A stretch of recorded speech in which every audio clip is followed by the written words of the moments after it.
না বলে আমি থাকতে পারছি না। গতকাল মমতা ব্যানার্জি মহাশয় একটা ঘোষণা দিয়েছেন নবান্ন থেকে সম্ভবত, যে 22শে জানুয়ারি নাকি উনি সংহতি মিছিল করবেন, কোন একটা মন্দিরে পুজো দিয়ে তারপরে সংহতি মিছিল করবেন। আমার প্রশ্ন একটা, 22শে জানুয়ারি বিজেপি যে কার্যকলাপ করছে, শুধু পশ্চিমবাংলা নয় সারা ভারতবর্ষের মানুষ কিন্তু ওটাকে ভালো চোখে দেখছে না। ধর্ম আর রাজনীতিকে গুলিয়ে ফেলছে বলে আমরা ভালো চোখে দেখছি না, আমরা ওর বিরোধিতা করছি। ধর্মস্থান তো ধর্মগুরুরা ইনগ্রেশন করবে, এতে যাবে, রাষ্ট্রনায়ক কিভাবে যাবে? রাষ্ট্রনায়ককে তো ধর্মনিরপেক্ষ হওয়া দরকার, আমরা বিরোধিতা করছি। কিন্তু মমতা ব্যানার্জির তো ভোট দরকার, উনার আর কোনো কিছু নিয়ে উনি ভাবেন না, উনি আর শুধু দরকার ভোট ভোট আর ভোট, অন্য কথা তিনি কিছু ভাবেন না। উনি ভটাং করে গতকালকে কি ঘোষণা করলেন, 22 তারিখে উনি সংহতি মিছিল করবে। বুঝতে পারছেন উনার কি দরকার? মুসলিমদের লাশ, মুসলিমদের রক্ত, মুসলিমরা মারামারি করবে, কেস খাবে, ভয় পেয়ে যাবে, বিজেপির ভয় দেখিয়ে কলেজে চলে আসবে। আমি এই জায়গা থেকে আপনাদেরকে সতর্ক সজাগ করছি। আমি নওশাদ সিদ্দিকী বলছি, মমতা ব্যানার্জি সব থেকে বেশি যিনি বিরোধিতা করে, তারপরেও বলছি মমতা ব্যানার্জি মহাশয়া 22-এর পরিবর্তে 23 তারিখ অর্থাৎ নেতাজির জন্মদিনটা আমরা দেশপ্রেম দিবস উদযাপন করি, সেই দিনটাকে উনি ঘোষণা দিক। নওশাদ সিদ্দিকী উনার ডাকে আমি সংহতি মিছিলে হাজির হব, কিন্তু 22 তারিখে একটা ইচ্ছাকৃতভাবে হোক অনিচ্ছাকৃতভাবে হোক কেউ যদি অশান্তি লাগায়, এই দায়টা কি মমতা ব্যানার্জি নেবেন? উনি তো চাইছেন মনে হয় এক প্রকার, আমার মনে হয় যে মারামারি হলেই, ধর্মে ধর্মে হানাহানি হবে, তাহলে ওনার ভোট ব্যাংকটা সুরক্ষিত থাকবে। 22 তারিখটা উনি বেছে নিলেন কেন? ওনার কি এখন মনে ভালোবাসা কি উতলে উঠছে নাকি? হ্যাঁ, ভালোবাসা কি উতলে উঠছে? যদি ভালোবাসা উতলেই উঠে বাবরির জন্য, আমি কোরআন কোট বলছি, তাহলে আপনাদের বলে রাখি, যারা বয়স্ক লোকেরা আরো ভালো বুঝবেন, 1992 সালে বাবরিকে শহীদ করেছিল, আর এই মমতা ব্যানার্জি 1998 সালে কার হাত ধরেছিল? যে বাবরি শহীদের মূল হোতা অর্থাৎ লালকৃষ্ণ আডবাণীজির হাতে হাত মিলিয়ে লড়াই করেছিল একসাথে। তখন মনে ছিল না? তখন ভালোবাসা ছিল না বাবরির জন্য? তারপরে 1999 সাল দেখুন, 2000 সাল দেখুন, কলকাতা কর্পোরেশনের ইলেকশন দেখুন, মীনা দেবী পুরোহিত তিনি ছিলেন আপনার বিজেপি থেকে, আর তখন কে ছিল? এই তৃণমূল ছিল একসাথে। তখন বাবলির ভালোবাসা উতলে ওঠেনি মনে। আজ 30 বছর হয়ে যাচ্ছে, এখন ভালোবাসা উতলে ওঠেছে, সংহতি যাত্রা করতে হবে। দেখুন লক্ষ্যটাই হচ্ছে ওদের ভোট। ঠিক যেভাবে বিজেপি বাবরি রাম মন্দিরকে দেখিয়ে ভোট নিতে চাইছে, আর কিছু সংখ্যক রাজনৈতিক দলের নেতারা বা রাজনৈতিক দল একটু আত্র মুখে ওই রাম মন্দিরের বিরোধিতা করে কি করবে? ভোটটাকে সুরক্ষিত করার চেষ্টা করছে। আমি শুধু এটুকুই বলতে চাই, মমতা ব্যানার্জির স্ট্যান্ডটা ক্লিয়ার করতে চাই আপনাদের কাছে, ভিতরে হিডেন এজেন্ডা কি আছে। যেদিনকে বাবরির পরিবর্তে রাম মন্দিরের পক্ষে রায় হলো, সেই দিনকে মমতা ব্যানার্জি কি বলেছিলেন মনে আছে? যদি না মনে থাকে গুগলটা খুলে দেখে নিন, উত্তর পেয়ে যাবেন। সেই দিনকে তিনার কোনো কমেন্ট খুঁজে পেলাম না ঠিক মতো। আর আজকে গতকালকে কেন বলছেন? উনি দেখছেন যে উনার যে ভোট ব্যাংক ক্রমশ উনার হাত থেকে বেরিয়ে চলে যাচ্ছে, এই সুযোগ হচ্ছে ভোট ব্যাংকটাকে আবার কাছের দিকে টেনে নিতে হবে। ঠিক যেভাবে সিএ এর নামে ভোট ব্যাংকটাকে কাছে রেখেছিল, আপনারা কি দেখলেন? সিএ এর হাত থেকে বাঁচতে হবে নাকি? ভোটটা কাকে দাও? তৃণমূলকে দাও, সিএ এর হাত থেকে বাঁচিয়ে দেবে। ভোট তো দিলেন, এখানকার লোকসভার যিনি এমপি ছিলেন, সিএ এর সময় তিনি কাকে ভোট দিয়েছেন? না ভোটদান থেকে বিরোধী ছিলেন, বিরত ছিল, না বিপক্ষে ভোট দিয়েছিল? এটা কি খোঁজ নিয়েছিলেন? বিজেপির হাত থেকে বাঁচার জন্য যাকে সুযোগ দিচ্ছেন, সে তো বিজেপির থেকেও কোনো অংশে কম দেখতে পাচ্ছি না। শুধু একটা মুদ্রার এপিট আর ওপিট, এরা সকলেই চাই মনে প্রাণে আপনাকে আমাকে ভয় দেখিয়ে ভোটটা নেবে, আর আপনাকে আমাকে যত অশিক্ষিত মূর্খ করে রাখতে পারবে এদের তত লাভ। সিএ এর ভয় দেখানো হচ্ছে, সিএ এর ভয় দেখানো হচ্ছে। আমি আপনাদের বলি, এখানে যারা ভয় পান তাদের উদ্দেশ্যে বলছি, সিএ এর আইনটাকে আমরা একবার পড়েছি? আমার মনে হয় কেউ পড়েনি। পড়েছি কেউ? ওখানে নাকি এরা ভয় দেখাচ্ছে ভারতীয় মুসলিমদেরকে তাড়িয়ে দেবে। আমি দায়িত্ব নিয়ে বলতে পারি সিএ এটা হচ্ছে একটা ভোট ধরা কল।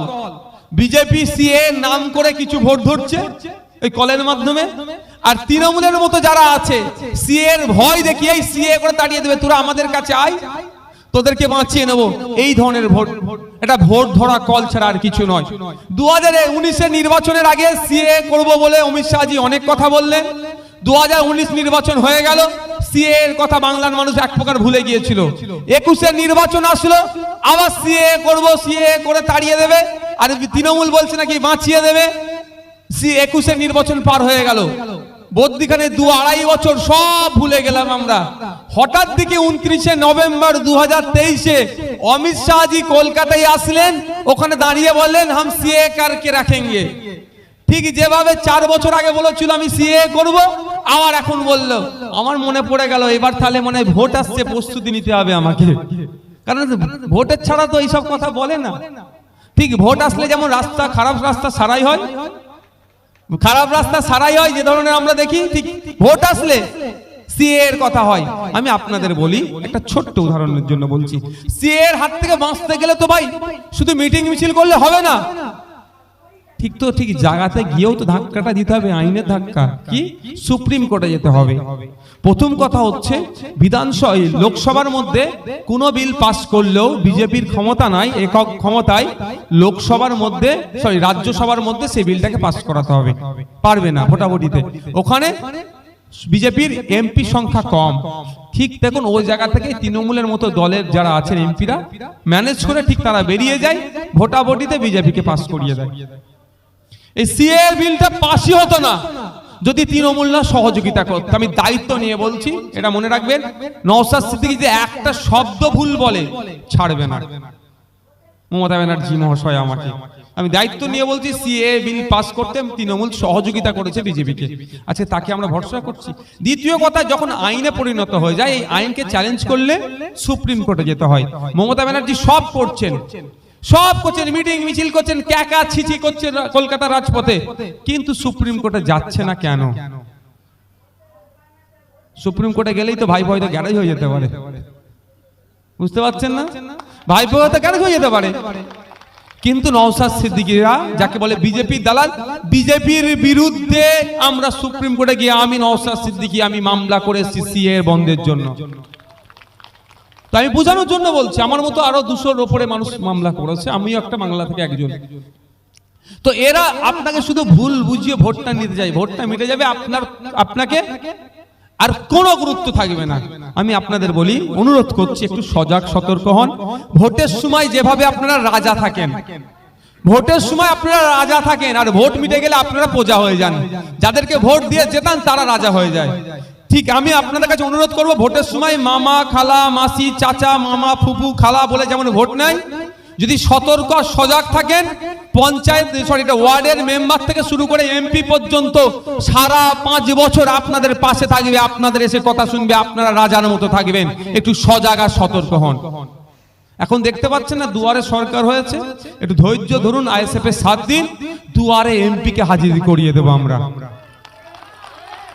এখন তো এমপি কে খুঁজে পাওয়া যাচ্ছে না, ভোটের সময় কিন্তু এমপি পাড়ায় পাড়ায় ঘুরেছিল তো।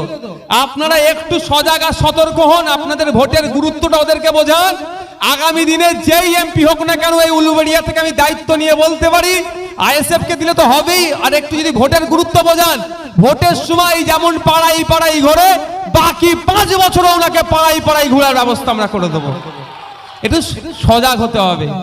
ভোটের সময় পারলে বাড়িতে ঢুকে যাবে, কিন্তু সেই বাড়িওয়ালার যখন কোন একটা সার্টিফিকেটের প্রয়োজন হবে, এমপি তো দূরের কথা, এমপির চালাদেরকে ধরলেও পাওয়া যায় না। 500,000 টাকা না দিলে সার্টিফিকেটে সই করে দেবে না, এটা বন্ধ করতে হবে। আর আইএসএফই দায়িত্ব নিয়ে সেটা বন্ধ করবে। ভাঙড়ে যা জ্বালাটা বুঝতে পারছে, যে ভাঙড়ের বাগেরা এক সময় নিজের বাড়ির বাইরে বেরোতো না রাজনীতির কর্মকাণ্ড ভোটের সময় ছাড়া, তারা এখন পাড়াতে পাড়াতে গিয়ে বলছে তোমাদের কি সমস্যা বলো, আমরা সমাধান করে দেবো। বুঝতে পারছেন না? ওখানে এমএলএ তো ওদেরকে দেয় ওই ওষুধ। তো সব জায়গায় ওইরকম দেওয়ার ব্যবস্থা করতে হবে। আপনাদের অনুরোধ করবো সজাগা সতর্ক হন, না হলে এরা শুধু ভোটের সময় অমুকে চলে আসবে তমুক চলে যাবে, ও বলে কিছু লাভ হবে না। আপনাকে শুধু কাউকে আটকাবার দায়িত্ব রেখেছে, ও বন্ধ করে আপনার পাড়ার যে লোকটা খেতে পাচ্ছে না ওর খাবারটা কিভাবে ব্যবস্থা করা যায় সরকারি ভাবে, ওর অধিকারটা কিভাবে সুনিশ্চিত করা যায়, যার মাথায় ছাদ নাই কিভাবে ছাদটা পাবে, যে 100 দিনের কাজ করে যা সংসার চলতো 100 দিনের কাজের টাকা পাচ্ছে না কিভাবে কিভাবে কাজের ব্যবস্থা করা যায়, ওর জন্য আমাদেরকে লড়াই করতে হবে। কে রাম, কে রহিম, কে সীতা, কে ফাতেমা, কে জুবাইদা আমাদের দেখার দরকার নেই, ও বঞ্চিত, ওর অধিকার আমাদেরকে দিতে হবে। তার জন্য আসুন আইএসএফ আপনাদেরকে প্ল্যাটফর্ম দিচ্ছে, একসাথে কাঁধে কাঁধ মিলিয়ে আমরা লড়াই করব। আমরা আমাদের অধিকার সম্পর্কে জানবো। দুঃখ লাগে কোথায় জানেন, এখানকার মানুষ গিয়ে বলুক বড় নেতাদেরকে তৃণমূলের, দাদা আমাদের ওখানে একটা ক্লাব করব, টাকা দিয়ে দেবে। দাদা আমাদের ক্লাবে একটা টিভি লাগাবো, টাকা দিয়ে দেবে। দাদা আমার ক্লাবে ক্রাম বোর্ড লাগবে, টাকা দিয়ে দেবে। দাদা ফিস্টি করব, টাকা দিয়ে দেবে। দাদা মদের দোকান করবো, বলতে আমি লাইসেন্সের ব্যবস্থা করে দিচ্ছি, দিয়ে দেবে। আর ওই গিয়ে বলুক দাদা আমাদের প্রাইমারি স্কুলে টিচার নাই, একটা নিয়োগ করে দাও না, দেখছি। ও ইয়ে বলুক দাদা আমাদের প্রাইমারি স্কুলে টেবিল চেয়ার ঠিকঠাক নাই, বোর্ড ডাস্টার নাই, একটু ব্যবস্থা করে দেন না, ঠিক আছে হয়ে যাবে দেখছি। মানে এরা মদ মাতালে আতাল মাতাল হয়ে যাও, আড্ডাবাজি করো, কোনো সমস্যা নেই, মদের বোতল চাও তুলে দেবে, চক ডাস্টার চাও আপনার হাতে দেবে না। কারণ কি, ও চক ডাস্টার থাকলে আগামী দিনে নওশাদের মতো তৈরি হবে, অ্যাডভোকেটদের মতো তৈরি হবে, আফতাবদের মতো তৈরি হবে, প্রশ্ন করবে। ওরা চাই প্রশ্ন করার লোক কম হোক। আর যদি সবাই প্রশ্ন করতে শুরু করে, ওরা রাতের অন্ধকারে 500 টাকা বা 1000 টাকা আর বিরিয়ানির প্যাকেট দিয়ে ভোট লুট করতে পারবে না। তবে